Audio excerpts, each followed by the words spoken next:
Dalam bersembayang, umat Hindu menggunakan dupa, harum atau kemenyan, Pak. Sedangkan dupa dan kemenyan itu identiknya kan dengan perdukunan. Nah, apakah Hindu itu perdukunan itu kan biasanya menyembah setan atau apa? Buddha kala kalau kita bilang ya. Iya, benar. Gitu. Jadi pertanyaannya, apakah Hindu sendiri menyembah setan? Karena kan menggunakan prasarana itu tadi. Apa bedanya seluruh umat manusia sebagian besar di dunia ini memakai parfum kemanapun tanpa parfum rasanya nggak pede? Bisa kita bayangkan itu. Dan juga vibrasi kita juga tidak bagus gitu. Maka kita mau berkonsentrasi, makanya kalau kita mau sembahyang gimana? Satukan bayu sabda hidup. Bisa nggak kita menyatukan bayu sabda hidup di tempat yang berbau, tidak wangi?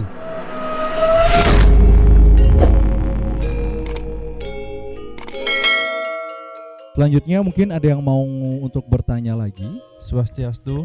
Swastiastu. Pak Surabe dan Prof, mau izin bertanya. Mungkin lebih didekatkan Bli. Nah, iya.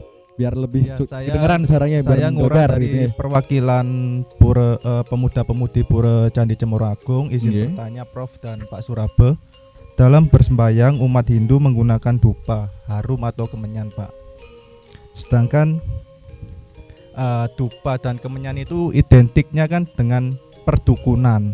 Nah, apakah Hindu itu perdukunan itu kan biasanya menyembah setan atau apa? Buddha kala kalau kita bilang ya. Iya, benar. Gitu. Jadi pertanyaannya, apakah Hindu sendiri menyembah setan? Karena kan menggunakan prasarana itu tadi. Terima kasih Pak. Mohon izin. Santi. Baik. Sama tadi siapa namanya Bli? Ngurah Bli. Bli Ngurah nggih. Iya. Ini memang benar sekali Prof. Dan juga Pak Mangku, memang dalam media sosial juga seperti itu. Kadang-kadang juga kita mendengar, ini kok umat Hindu kok pakai dupa, pakai kemenyan, nih kira-kira menyembah setan, menyembah gimana? Nah, gitu. Jadi mohon siapa dulu dari Pak Mangku Surabe dulu nggih? Nggih, monggo ditanggapi. Suksema Ngurah atas pertanyaannya. Gampang dipertanyakan tapi sulit dijawab ini. Tapi Bapak akan mencoba. Tapi di awal atas pertanyaan ini Bapak akan memberikan sebuah kata-kata bijak dengan apresiasi begini. Yang salah itu belum tentu salah, yang benar itu belum tentu benar. Keraguan-raguan tentang salah dan benar itu karena ketidaktahuan saja gitu. Katanya kata-kata itu indah banget itu kalau didengar itu. Jadi yang salah, orang menilai kita itu salah bahwa dengan memakai dupa, dengan memakai bunga sebagai sarana persembahyangan umat Hindu, dikira menyembah setan. Itu mereka yang tidak tahu. Tetapi ketika mereka tahu pasti akan sadar, oh seperti itu ya maknanya. Nah, apa bedanya dengan ketika kita memuja Tuhan dengan memakai dupa yang baunya natural sekali, wangi sekali? Apa bedanya seluruh umat manusia sebagian besar di dunia ini memakai parfum kemanapun tanpa parfum rasanya nggak pede? Bisa kita bayangkan itu. Apapun agamanya, umat manusia ketika keluar memakai parfum, coba aja orang memakai parfum yang ini diikuti setan ini. Begitu kata-katanya kan tidak. Justru baunya wangi itu akan sangat membuat hati kita merasa lebih nyaman, lebih enjoy, lebih percaya diri begitu. Nah, begitu juga dengan kita umat Hindu memuja Tuhan dengan memakai bunga yang baunya harum, memakai dupa seperti itu. Jadi orang mengatakan umat Hindu memuja setan karena kesenangannya dupa yang wangi-wangi. Tidak, ya. Jadi yang kita persembahkan kepada Yang Widi, Tuhan yang Maha Kuasa, adalah bunga hati kita yang ada di dalam diri kita. Hati hamba berbunga-bunga sehingga hamba berbakti, berkarma, berjenana, melakukan yoga, tapa brata kepada Tuhan. Kan begitu. Hati hamba berbunga-bunga. Nah, esensi skalanya nampaknya yaitu bunga. Bunga begini yang dirangkai dalam bentuk canang begini. Memuja Tuhan memakai bunga. Memuja Tuhan juga dengan memakai wewangian. Ini di dalam Puja Stawa dikatakan dupam, ya, dupam gandam. Gandam itu wangi artinya, dupam itu dupa itu sendiri, agnir, ada api suci di hadapan kita sebagai saksi abadi di dalam bakti kita. Jadi seperti itu, Beli Ngurah, apa yang Bapak sampaikan, barangkali Prof menambahkan. Baik, silakan Prof. Ini pertanyaan yang sangat baik sekali. Kita coba dengan anumana pramana, dengan logika kita ya, dengan pemikiran kita. Di alam ini pasti ada apa yang dinamakan rewobinede, baik dan buruk. Coba kalau baik Anda milih, kalau ada milih dua, milih baik apa milih buruk? Pasti milih baiknya, bro. Pasti Milih baiknya. Enak atau tidak enak, milih mana? Lebih milih enaknya. Nah, milih wangi atau tidak wangi, milih apa? Milih wanginya. Dan semua itu mempunyai energi yang kita tidak bisa lihat oleh mata kita. Kalau wangi itu energinya, kalau gelombangnya dilihat itu gelombangnya enak begitu. Membuat apa? Pikiran kita sejuk. Justru kebalik. Coba kalau tidak percaya, coba nanti di suatu ruangan taruh bunga wangi-wangian di sana. Di ruangan yang lain taruh bau yang tidak enak. Anda masuk di ruangan yang wangi-wangi gimana rasanya? Sejuk sekali. Sejuk sekali dan enak. Coba masuk di ruang yang tidak enak, yang baunya gak enak gimana?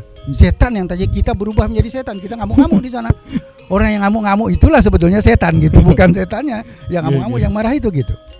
Dan juga coba kita merasa apa? Cari Pak Mangkuayan tadi keluar. Kalau tidak pakai, kita semprot, kita pakai parfum atau semprot pakai apa? Wangian atau semprot pakai yang tidak wangi gitu gimana? Orang lain kita dan juga vibrasi kita juga tidak bagus gitu. Maka kita mau berkonsentrasi, makanya kalau kita mau sembahyang gimana? Satukan bayu sabda idep. Bisa nggak kita menyatukan bayu sabda idep di tempat yang berbau, tidak wangi? Bisa nggak? Justru di sana, di tempat yang tidak wangi itu setan gitu sebetulnya. Di tempat yang wangi itu sebetulnya tidak setan. Di sanalah kita, karena kita sembahyang, umat Hindu bersembahyang pasti menyatukan bayu sabda idep. Dan setelah kita sembahyang, sebelum kita sembahyang marah-marah, setelah sembahyang marahnya hilang.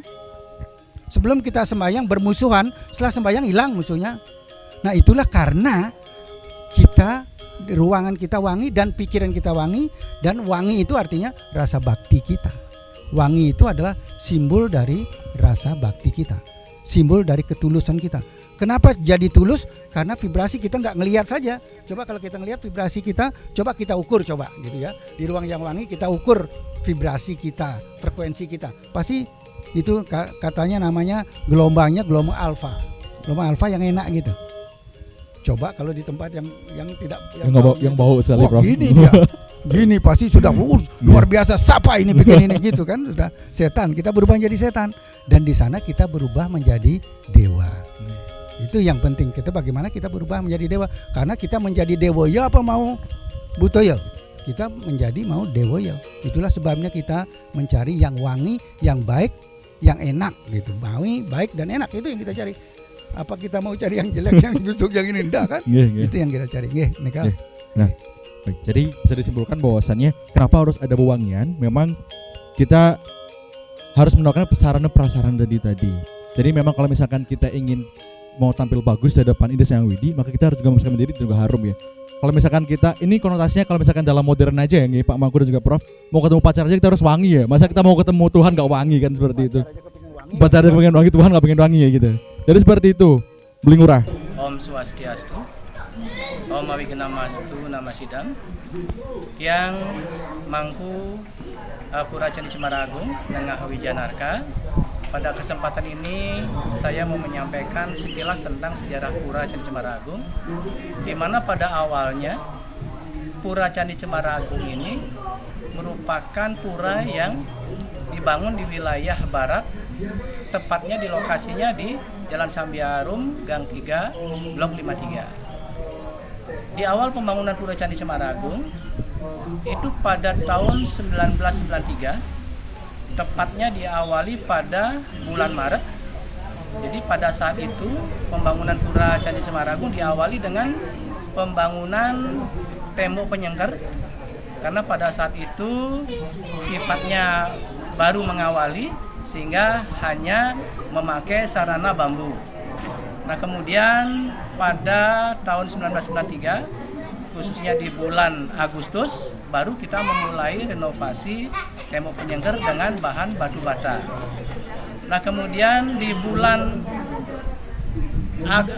Oktober tahun 1993 kita baru melaksanakan ngentek linggih. Nah, sehingga setelah kita selesai melaksanakan upacara ngentek linggih, barulah kami umat yang ada di wilayah khususnya Pengemong Pura Candi Cemaragung di 4 wilayah kecamatan, yakni PHD Kecamatan Andes, PHD Kecamatan Sambikerep, PHD Kecamatan Pendowo, dan PHD Kecamatan Pakal, kita sama-sama memulai melaksanakan secara rutin kegiatan-kegiatan upacara yang ada di Pura Candi Cemaragung. Sekian sekilas untuk sejarah Pura Candi Cemaragung. Terima kasih. Om Santi Santi.